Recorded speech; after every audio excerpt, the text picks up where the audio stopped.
me again. Today I'm showing you one of my all-time favourite recipes, which is salted caramel.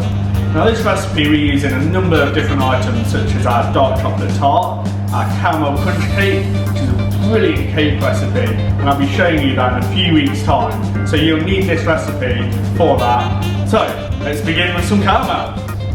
For this recipe, it's really key that you have everything ready to go before you start any form of cooking, because as soon as the sugar starts melting, you'll then need to be adding things very quickly once it's to a nice copper brown. So to my pan, I'm just going to add some caster sugar, and then I'm just going to pop that straight on to the stove.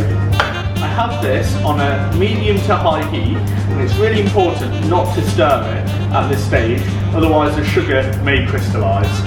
So as you can see, it's starting just to caramelise around the edges.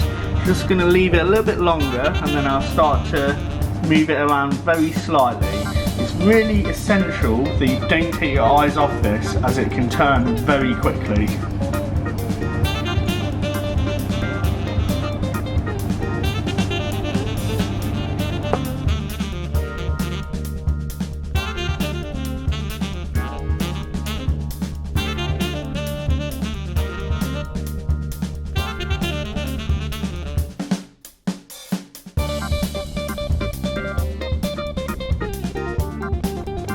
Right, so as you can see, it's now this really dark copper colour, so I'm going to pull it straight off, and using a long wooden spoon, I'm just going to go straight in with the double cream, and this mix will be really, really hot.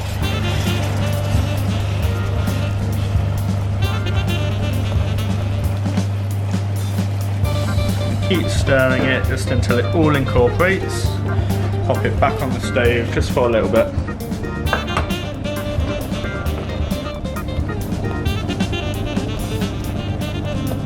Now this is all melted, I'm going to add some soft butter to the mix, as well as a bit of salt as well.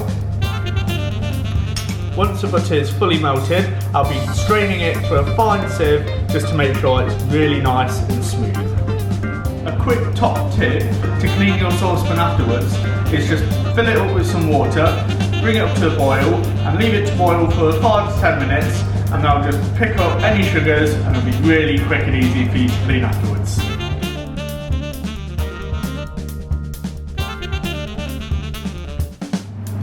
So as simple as that is how you make salted caramel. Join me next week where I'll be showing you our salted caramel chocolate tart.